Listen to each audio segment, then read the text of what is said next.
Hello and welcome to Indus News live from Islamabad. I am Muneeb Hamid with the news of this hour. Let's begin with the headlines first.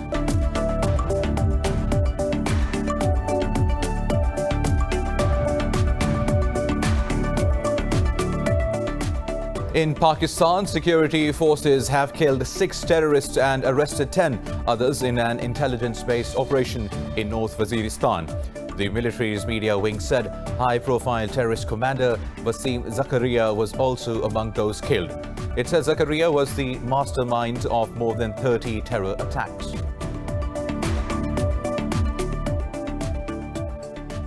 India has surpassed Brazil to become the second worst COVID-19 hit nation in the world with more than 4.2 million infections. India has reported the world's highest daily deaths as 1,016 more people died and nearly 91,000 tested positive for the virus overnight. Meanwhile, in Pakistan, 3 people have died since yesterday, raising the death toll to 6,345. The coronavirus has infected over 27 million people, claiming more than 882,000 lives across the globe.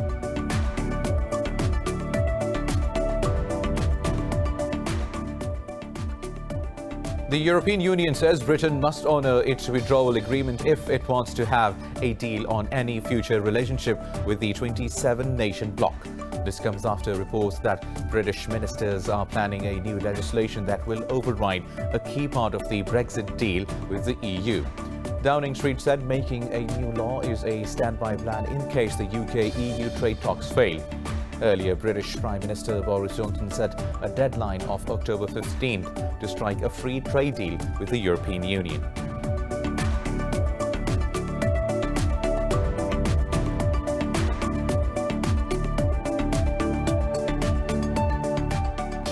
In Belarus, local media says unidentified masked men have detained a leading opposition figure, Maria Kolesnikova, in central Minsk. This comes hours after security forces arrested 633 protesters following a mass rally against President Alexander Lukashenko. Police say they are verifying reports of Kolesnikova's abduction.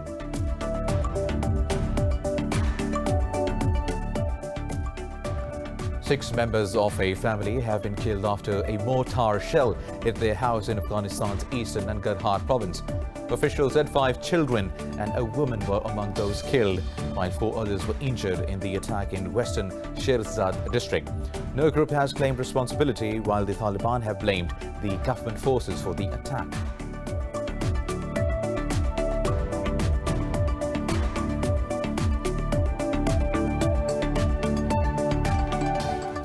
News in detail after a short break. Stay tuned.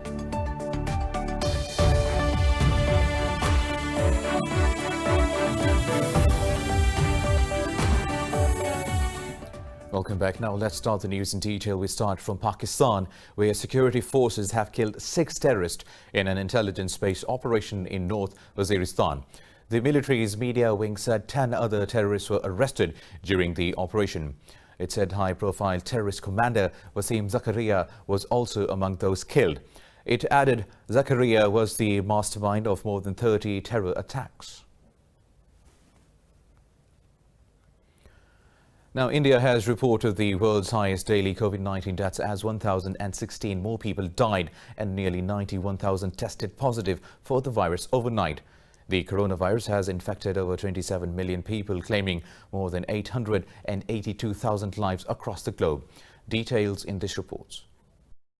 After ravaging the Americas for months, the novel coronavirus now has Europe and India in its sights, killing and infecting thousands every day. India has surpassed Brazil to become the second worst COVID-19 hit nation in the world, with more than 4.2 million infections. France's daily cases fell slightly after reporting a post-lockdown spike over the weekend. Italy dashed football fans' hope, saying spectators will not be allowed to attend matches from the start of the new season. The second wave is threatening the UK's recovery now as the country reported its highest number of fresh cases since May.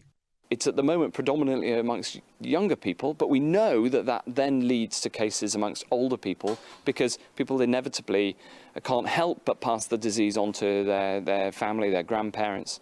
And we've seen that in so many other countries. So I'm concerned about the figures, but the most important thing is that everybody needs to follow social distancing.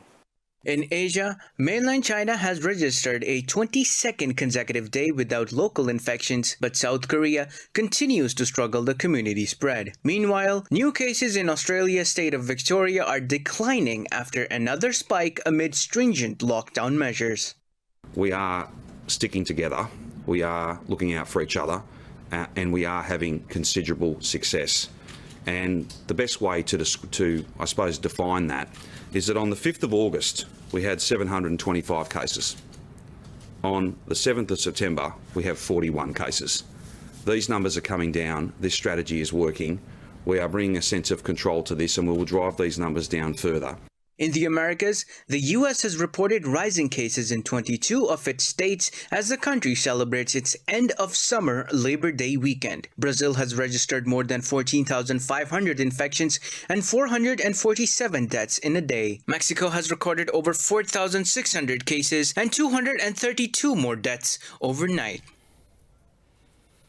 Meanwhile, Pakistan's COVID-19 death rate continues to drop as the country reports 3 deaths in the last 24 hours. The Health Ministry says the death toll in the country is at 6,345. The ministry said over 286,000 patients have recovered across the country as the number of active cases has dropped to 6,542. It said new infections rate has also decreased as 394 people tested positive for the virus in the last 24 hours. Meanwhile, European Union Ambassador to Pakistan, Androla Kaminara, has applauded Islamabad for containing the pandemic. In an interview, Kaminara said Pakistan's government's measures such as smart lockdowns, testing and tracing have considerably contained the virus spread. The EU envoy also appreciated Islamabad's initiatives to stimulate the economy during the difficult time. Now, NATO's representative in Afghanistan, Stefano Pontecorvo, has urged the warring sides in Afghanistan to start direct talks. He said this while meeting with High Council for National Reconciliation Chief Abdullah Abdullah in Kabul. Pontecorvo said the alliance is committed to supporting Afghanistan and the security forces towards long-term peace and security. Kabul and the Taliban have announced their delegations for the intra-Afghan negotiations set to begin in Qatar. U.S. envoy Zalmay Khalilzad has also arrived in Doha to push for the start of the talks. Now, 6 members of a family have been killed after a mortar shell hit their house in Afghanistan's eastern Nangarhar province. Officials said 5 children and a woman were among those killed, while 4 others were injured in the attack in western Shirzad district. The Nangarhar governor has announced the formation of a delegation to investigate the incident. No group has claimed responsibility, while the Taliban have blamed the government forces for the attack. Moving on, U.S. President Donald Trump has welcomed the opening of Saudi airspace to flights between Israel and the United Arab Emirates. A White House spokesman said President Trump called Saudi King Salman on the phone to share his views. The spokesman said the 2 leaders also discussed ways to enhance regional security. He said Trump also urged Saudi Arabia to negotiate with other Gulf countries to resolve the rift with Israel.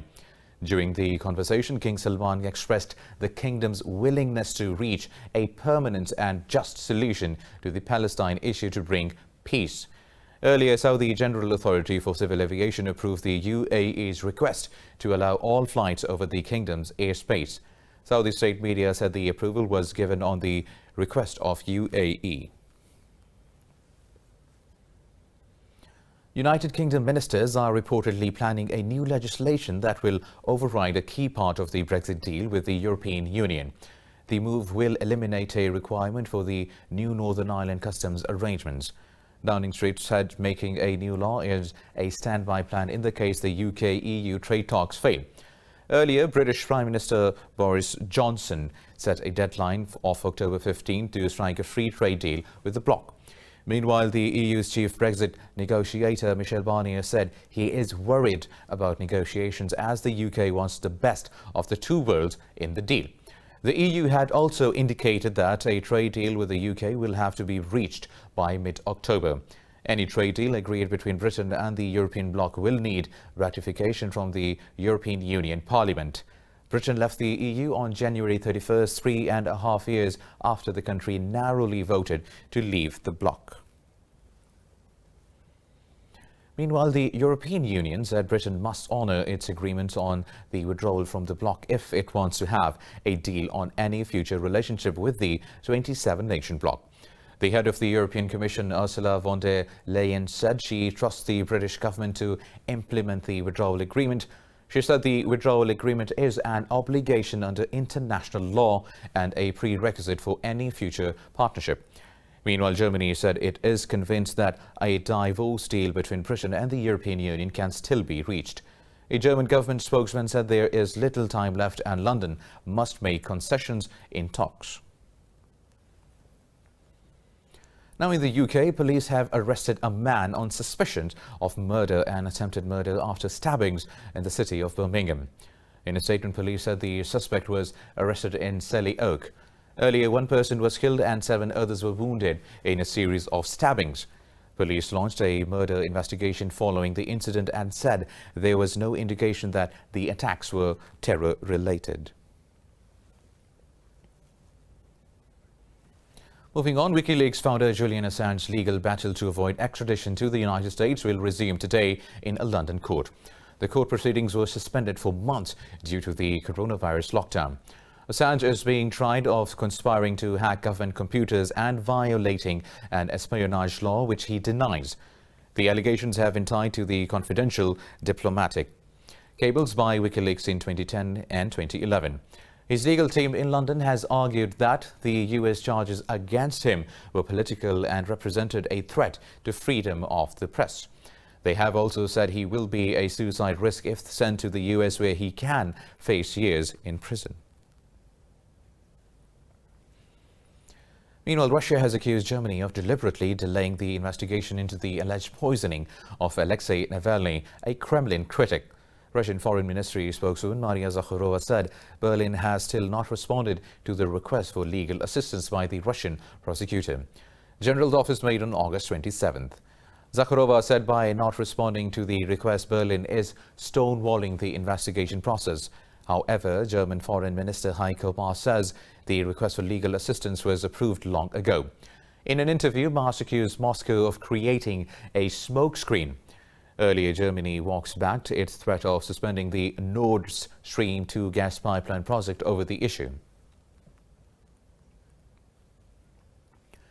Now moving to Belarus, where the local media says unidentified masked men have detained a leading opposition figure, Maria Kolesnikova, in central Minsk. This comes hours after security forces arrested 633 protesters following a mass rally against President Alexander Lukashenko. Police say they are verifying reports of Kolesnikova's abduction. She was one of the 3 women who united to challenge Lukashenko in August presidential elections. Protesters accuse the president of rigging the vote, a claim which he denies. Other opposition candidates were either jailed or driven to flee Belarus.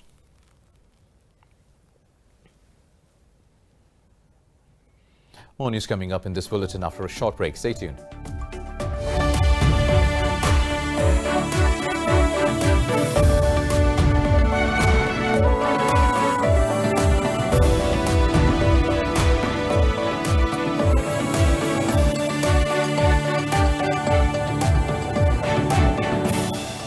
Since its establishment in 1947, the Pakistan Air Force has been involved in various combat operations to uphold the country's aerial defense. But its record-breaking role in the 1965 war against India registered a new chapter of bravery.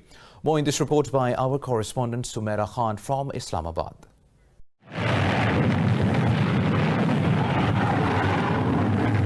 The success story of the Pakistan Air Force continues from 1965 to the Operation Swift Retort 2019, when PAF jets shot down 2 Indian aircrafts in a dogfight on the 27th of February. This shattered the Indian dream of establishing a new normal to dominate the region.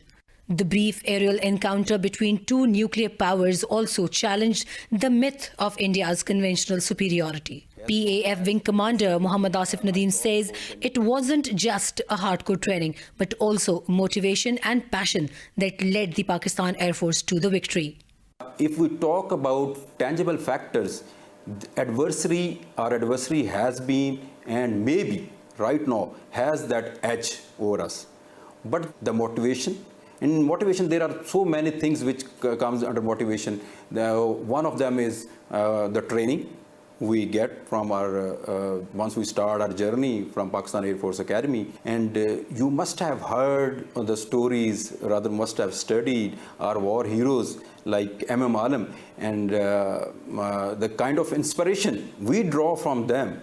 The wing commander said the Pakistan Air Force has always successfully thwarted the aggression of the Indian Air Force, which is superior in resources but far less in skills and passion. From Chief of Air Staff till the lower rank people, all were motivated, they were up to the task, and they were ready to take on any kind of challenge. Wing Commander Asif shrugged off the recent induction of French Rafale jets into the Indian Air Force, saying the PAF is a hard-hitting force capable of taking on any challenge by the enemy. Initially, it was being thought that Pakistan Air Force has only fought against India in all the battles. But the truth is, Pakistan Air Force has earned many titles and badges globally, including Saviors of the Nation. Reporting for Indus News, Sumaira Khan, Noor Khan Air Base, Rawalpindi. As Pakistan is marking Air Force Day, former squadron leader Ghani Akbar recalls the Pathankot strike in 1965 war and victory against India. More in this report by our correspondent Minahil Ahmed from Islamabad. 26-year-old squadron leader Ghani Akbar was on his way to Peshawar when he was told to abandon all plans and report to the base. India had launched an attack on Pakistan's eastern border with all it could muster up. Even today, Akbar's eyes light up when he talks about the excitement that rushed through his veins the day he took to his cockpit in September 1965. And I pulled up, I kept my eyes fixed on that aeroplane, maneuvering the airplane in such a way that I come for the second attack. The leader did not like it. I had violated the initial briefing, but sometime during the war you can do that. The people up there, Wing Commander Tabab, who was doing the CAP mission, he also shouted, "Command number 8, exit." I said, "I'm going to take this aeroplane and then I will go." So I came, I aimed at it, and I got the second aeroplane also. I caught fire, so I blew it up. The Pathankot strike was one of the decisive blows to Indian aggressors and struck the fear of Pakistan Air Force into the heart of the enemy that lives to this day. The 82-year-old war veteran believes numbers aren't what defines the outcome of a war, and the 1965 war proved that. History, he says, is replete with instances where massive armies were made to kneel before high-spirited, relentless, and extremely skilled warriors. We were better trained. Morale was very high.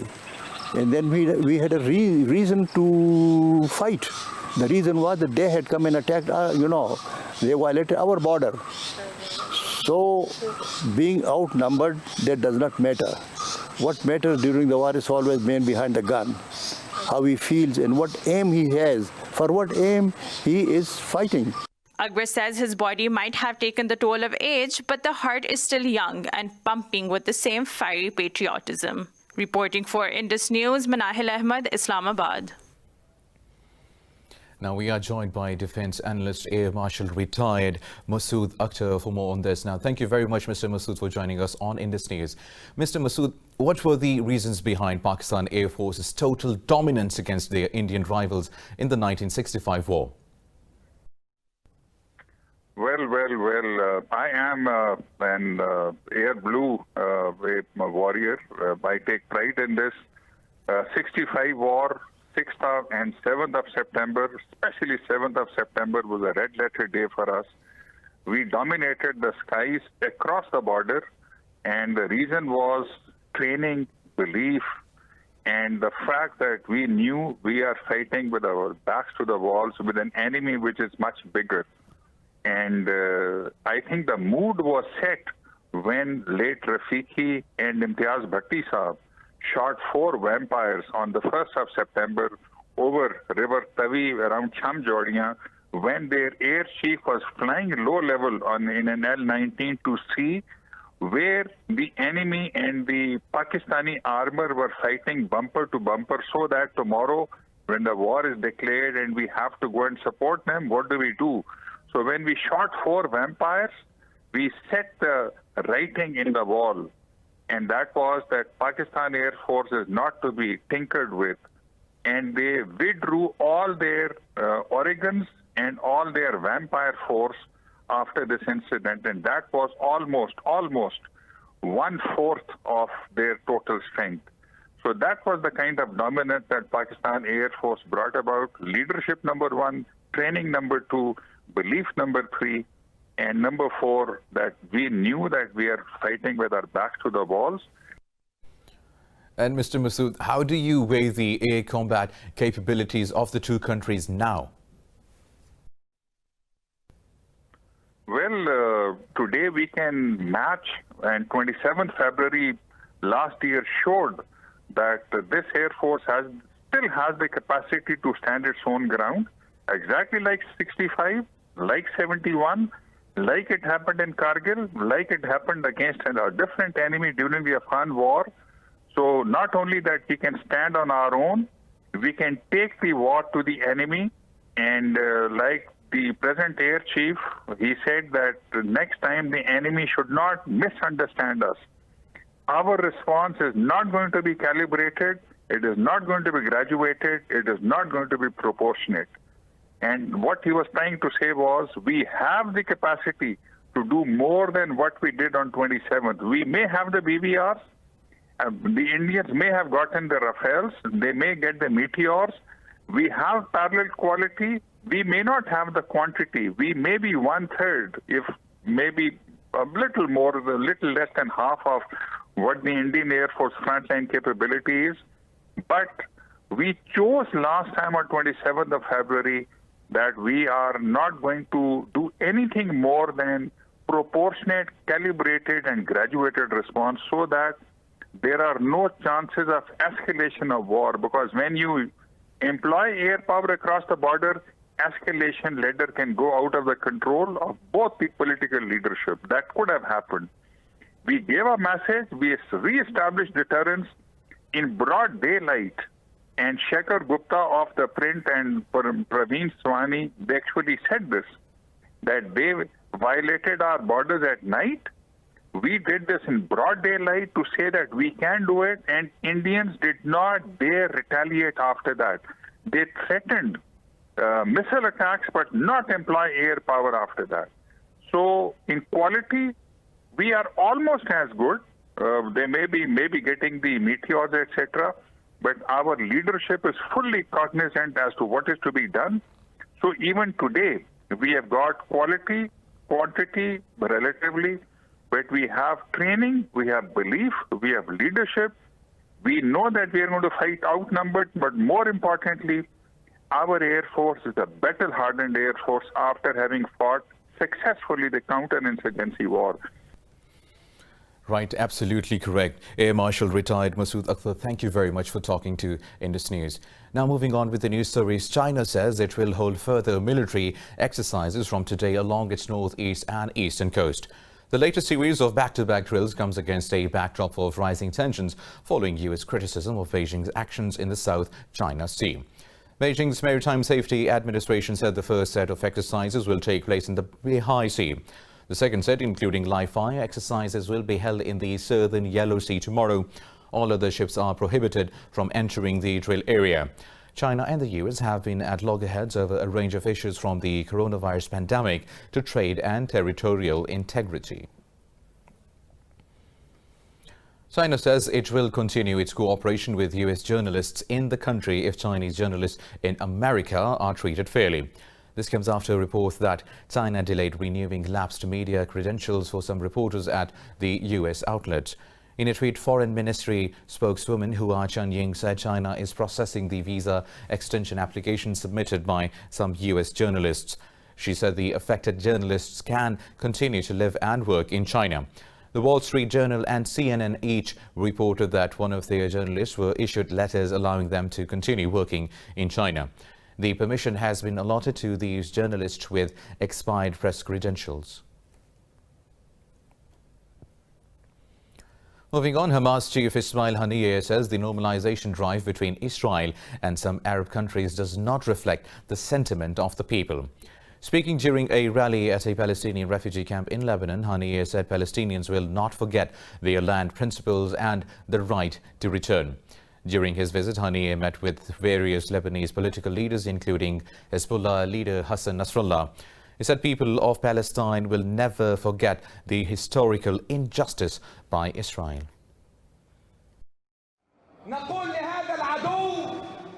We tell the enemy we will never forget and never forgive this historical injustice. We will not forget our land, our principles, our Jerusalem, our right to return no matter the sacrifices, difficulties and obstacles.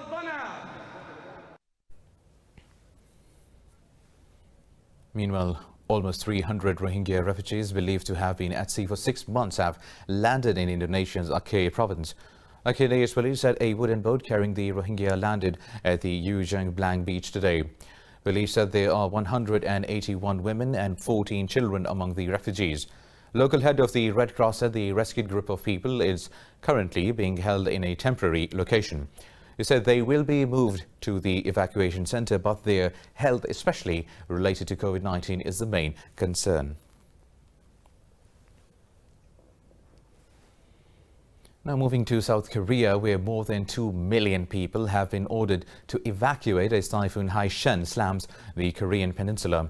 The country's safety ministry said at least 32 people were injured and 4 others are missing in a number of incidents across the country. Korea's Met Department said the typhoon is carrying the disastrous winds of 126 kilometers per hour, causing river swells and flooding. More than 30,000 households in southern city of Ulsan have no electricity. Across the country, more than 76 flights were cancelled and several train services are suspended. Meanwhile, 2 nuclear reactors have also been shut down. Typhoon HAISHEN is also projected to make landfall in North Korea. Moving on now, the U.S. state of California has declared a state of emergency in 5 counties amid powerful wildfires that have already claimed 8 lives. California Governor Gavin Newsom said the counties include Fresno, Madera, Mariposa, San Bernardino and San Diego. California's fire department said nearly 14,800 firefighters are battling 23 major fires across the state. The state recently dealt with the creek fire that burned about 45,000 acres, prompting mass evacuations. Cal Fire said 2 active wildfires are the second and third largest wildfire incidents in the state's history. Since mid-August, California has seen over 900 wildfires, which have now burned over 1.6 million acres.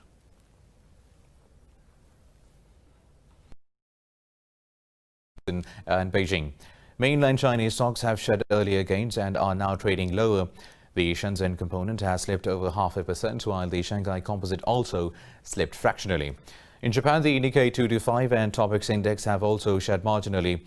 Australia's ASX 200 is trading fractionally lower, but Hong Kong's Hang Seng index has edged up, while South Korea's Kospi has gained over 0.5%. Overall, the MSCI Asia ex-Japan index was little changed.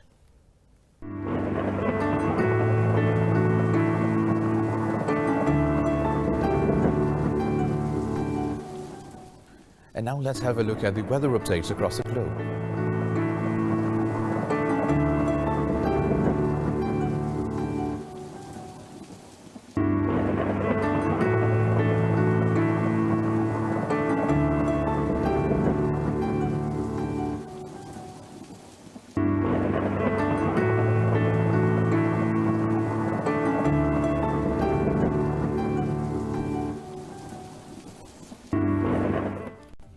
Well, that's all for now.